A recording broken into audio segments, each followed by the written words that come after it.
Picture this. It is early morning somewhere in the Arabian Peninsula, and the sky is quiet.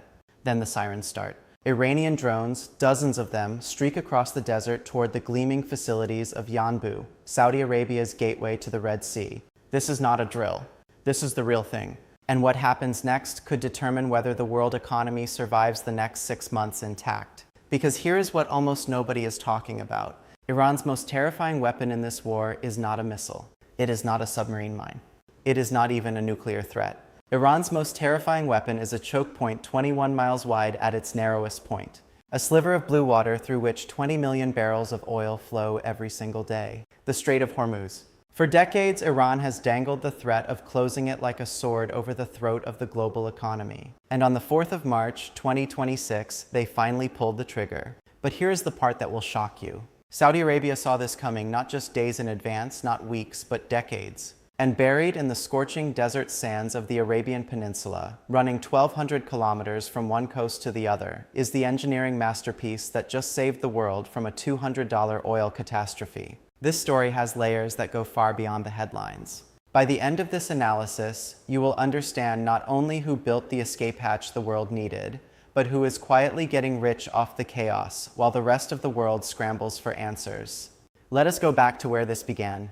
On February 28, 2026, the United States and Israel launched coordinated airstrikes against Iran under what was designated Operation Epic Fury. The targets were military facilities, nuclear sites, and leadership infrastructure. Among those killed was the supreme leader. Iran's response was immediate and furious. Missile barrages rained down on Israeli cities, on American bases across the Gulf, and on infrastructure in the United Arab Emirates, Qatar, and Bahrain. And then on the 4th of March, Iran did what it had always threatened to do. It effectively closed the Strait of Hormuz. Roughly 20% of the world's oil and gas, 20 million barrels of crude oil per day, passes through that narrow maritime corridor. About 84% of those shipments are headed to Asian markets. China receives roughly 1/3 of its oil through the strait. Europe gets between 12 and 14% of its liquefied natural gas from Qatar, and that gas travels through Hormuz first. So when Iran pulled the plug, the world did not just feel it, the world choked. The effective closure stranded approximately 16 million barrels per day of crude oil and oil products, and 11 to 12 billion cubic feet per day of liquefied natural gas. Almost 1/5 of global supplies of each commodity. Storage capacity limits across the Gulf were hit almost immediately. Production shutdowns followed. The collective oil output of Kuwait, Iraq, Saudi Arabia, and the United Arab Emirates dropped by a reported 6.7 million barrels per day by just the 10th of March. By March 12th, that figure had reached at least 10 million barrels per day. The International Energy Agency described it simply as the largest supply disruption in the history of the global oil market. Those are not casual words. That is the assessment of the International Energy Agency. And as if the oil shock was not enough, the closure triggered what analysts described as a concurrent grocery supply emergency across Gulf Cooperation Council states. The Gulf imports the vast majority of its food, around 70% of caloric intake, through the Strait of Hormuz. By mid-March, 70% of the region's food imports were disrupted. Retailers began airlifting staples. Consumer prices in parts of the Gulf spiked between 40 and 120%. Iran had also targeted something even more existential: desalination plants in Kuwait and Qatar. Desalination provides 99% of drinking water in those countries. These are not just economic targets. These are survival targets. So this is the picture. The most critical energy corridor on the planet shut. Global supply chains fracturing. Oil prices spiking past $120 per barrel for Brent crude. Markets in free fall and the entire world holding its breath. Here is where it gets extraordinary. Because while the world was panicking, Saudi Arabia was executing a plan that had been sitting in a drawer since 1981. The East-West crude oil pipeline, also known as Petroline, also known as the escape hatch Saudi Arabia built 45 years ago for exactly this moment. Here is the background, and it is essential context. In 1981, at the height of the Iran-Iraq War, oil tankers in the Persian Gulf began coming under attack. The Saudi government looked at the Strait of Hormuz and recognized a terrifying vulnerability. If that choke point ever closed, their entire oil export economy, and by extension the global energy market, would be held hostage. So they built a workaround. a massive land-based pipeline stretching 1,200 kilometers across the scorching desert of the Arabian Peninsula, running from east to west at a cost of $2.5 billion at the time, equivalent to roughly $8.5 billion today. It connected the massive Abqaiq oil processing facility on the coast of the Persian Gulf in eastern Saudi Arabia to the port of Yanbu on the Red Sea. Once oil enters the pipeline, it takes approximately 72 hours to traverse the full length of the country. Within hours of the first American and Israeli strikes on Iran, Saudi Arabia rolled out this contingency plan, one that had waited 45 years to come to fruition. According to the chief executive officer of Saudi Aramco, the company immediately began ramping up crude flows through the east-west pipeline toward its full capacity of 7 million barrels per day. To understand the scale of what happened next, consider this. In January and February of 2026, before the crisis, an average of just 770,000 barrels per day flowed through that pipeline. According to trade intelligence data, by early March, that figure had jumped to 2.9 million barrels per day and was climbing fast toward the 7 million barrel ceiling. Exports from Yanbu surged by over 330%. 25 supertankers began loading cargo at Red Sea ports within a single week. The queues of massive vessels stretched across the water. And here's what this achievement actually means. Iran's entire strategy was built on a single premise: close Hormuz and the world begs. But Saudi Arabia had quietly built itself a way out. The combination of Petroline and the port of Yanbu effectively allowed the kingdom to maintain the lion's share of its export capacity, an estimated 6 million barrels per day through Yanbu, bypassing the choke point entirely. Now, Saudi Arabia is not the only country with a trick up its sleeve.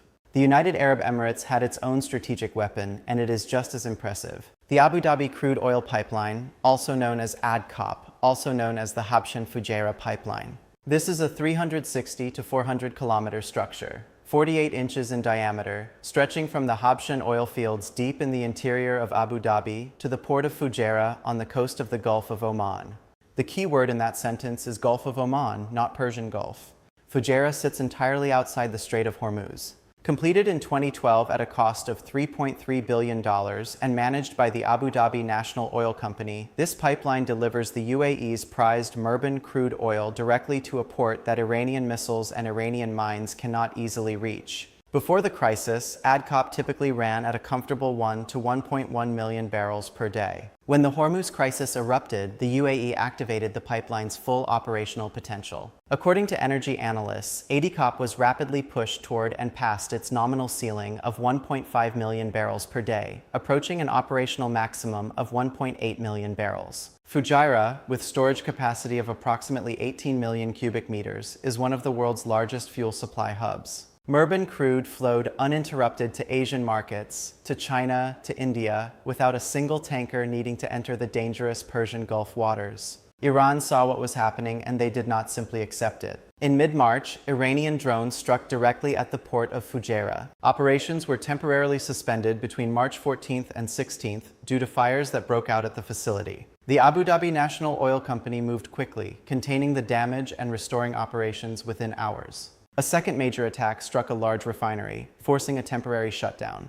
But the core export infrastructure held, and the oil kept flowing. Now, let us put these numbers into the broader picture, because this is where things get mathematically sobering. Saudi Arabia's Petroline pipeline at full capacity, 7 million barrels per day. The UAE's ADCOP at full stretch, approaching 1.8 million barrels per day. Combined, roughly 8.8 million barrels per day of bypass capacity. Compare that to the 20 million barrels that normally transit Hormuz daily. According to various technical analyses, these alternative routes can replace approximately 20 to 35% of normal Hormuz traffic. That leaves a gap, a big one. But the issue is not about replacing every single barrel. It is about managing market psychology. It is about preventing the complete collapse of confidence, the kind of doomsday scenario that tips oil prices to $200 and sends the global economy into a spiral that takes a decade to unwind. On that specific front, Saudi Arabia and the United Arab Emirates succeeded. Oil prices climbed steeply past $120 per barrel, but they did not reach the apocalyptic levels Iran had gambled on. The pipelines worked as a pressure valve. Enough supply stayed flowing to keep markets from completely losing their minds. But here is where we need to stop and be honest, because there is a part of this story that the optimistic framing obscures. Saudi Arabia and the United Arab Emirates have largely rescued themselves. The rest of the Gulf has not been so fortunate. The ports of Kuwait, Iraq, and Qatar remain effectively paralyzed. As of the latest reports, approximately 400 massive commercial ships are stranded in Gulf waters, unable to move. Iraq's largest oil field began shutting down operations in early March due to a complete lack of storage space. Tankers simply could not leave the strait.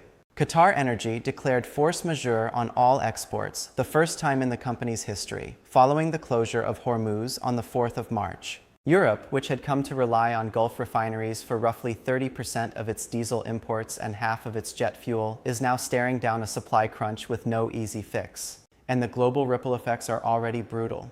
Pakistan was forced to close schools due to the energy cost surge. In India, restaurants shut down under government-mandated energy restrictions. Thailand officially banned elevator use in public buildings to conserve electricity. The International Energy Agency executed the largest emergency strategic reserve release in its history, releasing a full 400 million barrels of oil onto the market in a desperate attempt to suppress prices. A research note from a major Federal Reserve Bank modeled the economic impact and estimated that a Hormuz closure removing close to 20% of global oil supplies in the second quarter of 2026 is expected to raise the average price of West Texas Intermediate crude to $98 per barrel and lower global real GDP growth by an annualized 2.9 percentage points in that quarter alone.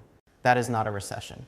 That is a jolt, and it compounds every quarter the strait stays closed. Now let us talk about Saudi Arabia's air defense strategy, because protecting pipelines on the ground is only half the battle. You also have to protect them from the sky. Saudi Arabia did not arrive at this moment unprepared. The Crown Prince had been quietly constructing a multi-layered air defense doctrine for years. American-made Patriot and THAAD air defense systems were activated at full capacity in the eastern region, in Riyadh, and at a strategic airbase as soon as the crisis began. But the Saudis recognized something important. American systems alone, powerful as they are, were not optimized for the kind of asymmetric swarm drone attacks Iran had been refining for years through its proxies in Yemen. So they went shopping. In a diplomatic move that shocked analysts watching closely, Saudi Arabia signed an agreement with a country fighting for its very existence for the urgent delivery of next-generation interceptor missiles. That country had spent years perfecting drone interception in real combat against mass attacks.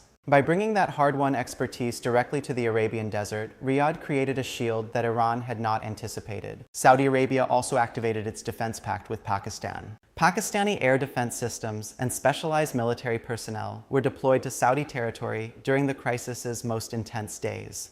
The message to Iran was unmistakable. Attacking Saudi Arabia now means confronting not just the kingdom, but Islamabad, a nuclear-armed power as well. And perhaps the most geopolitically surprising development, Riyadh finalized a quiet agreement with China for a drone production facility to be established in Jeddah. Saudi Arabia was preparing not just to defend itself from this crisis, but to be self-sufficient in asymmetric warfare for the next one. On the multilateral diplomatic front, a meeting of foreign ministers from 13 countries, including Turkey and Pakistan, convened in Riyadh. According to the joint statement from that meeting, the ministers explicitly condemned the attacks targeting civilian areas and infrastructure in neighboring countries, emphasizing that no circumstances could justify such actions and calling on Iran to cease its attacks and return to diplomacy. The Russian government told state media that Moscow was watching events closely and urging restraint on all sides, a diplomatic performance that masked something far more cynical. The Saudi foreign minister delivered one of the most direct warnings in recent Gulf diplomatic history, stating publicly that Saudi Arabia's patience is not unlimited and that Iran's strategy targeting its neighbors is not spontaneous, but part of a decade-long war plan.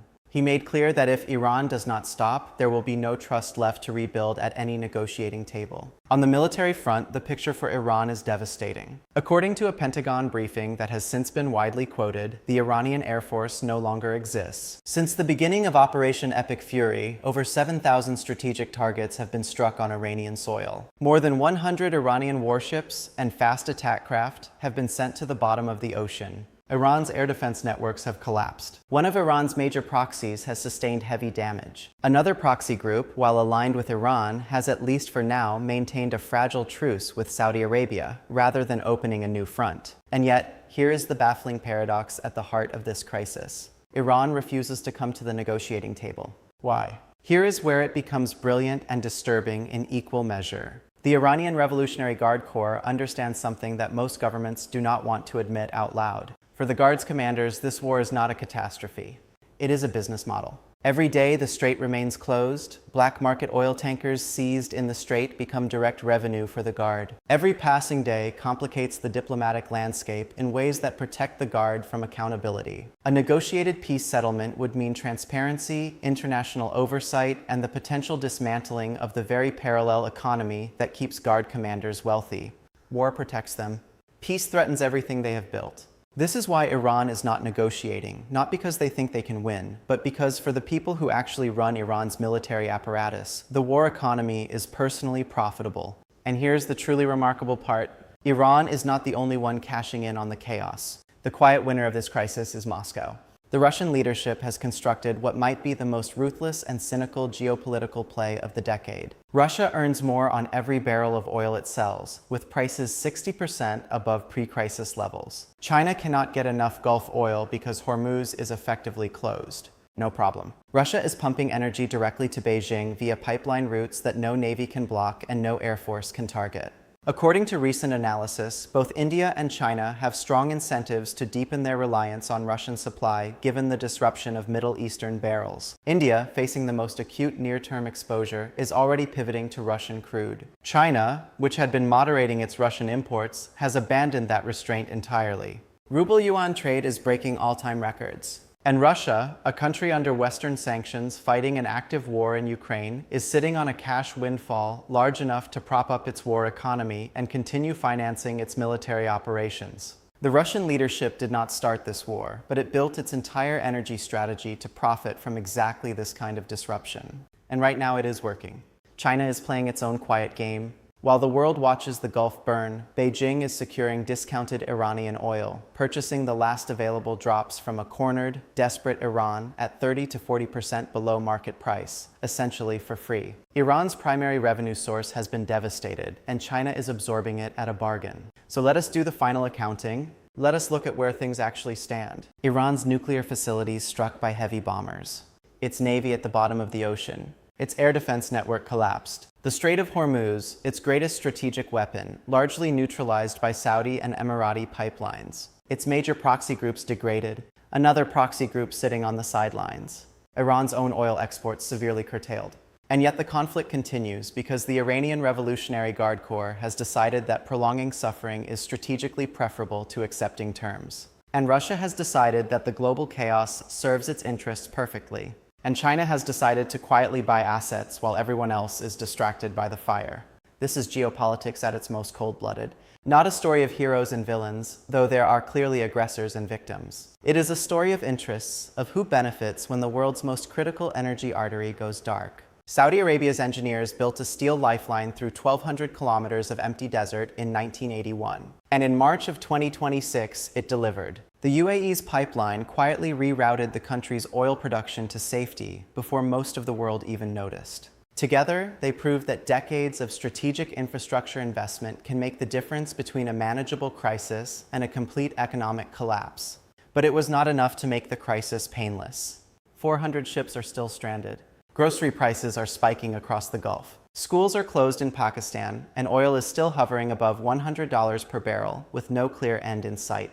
On March 29th, Pakistan hosted a meeting with Egypt, Saudi Arabia, and Turkey to discuss reopening the strait. On March 30th, a senior American official said the United States would gradually take control over the Strait of Hormuz. On that same day, the Ukrainian president offered his country's expertise to help unblock the strait, pointing to Ukraine's success in keeping its Black Sea ports open, despite relentless attacks using a combination of armed surface drones, coastal artillery, and strategic insurance arrangements. The world is looking for solutions, and it is going to take more than pipelines to find them. What happens next in the Gulf will shape the global economy for years. These steel pipelines in the middle of the Arabian desert, have they permanently changed the calculus of energy geopolitics? Has Saudi Arabia effectively neutralized Iran's greatest weapon? Or has Iran simply shifted to a strategy of grinding attrition that no pipeline can stop? The most consequential infrastructure on the planet right now is not a nuclear facility, not a naval fleet, not an air defense system. It is a 45-year-old oil pipeline running quietly through the Saudi desert.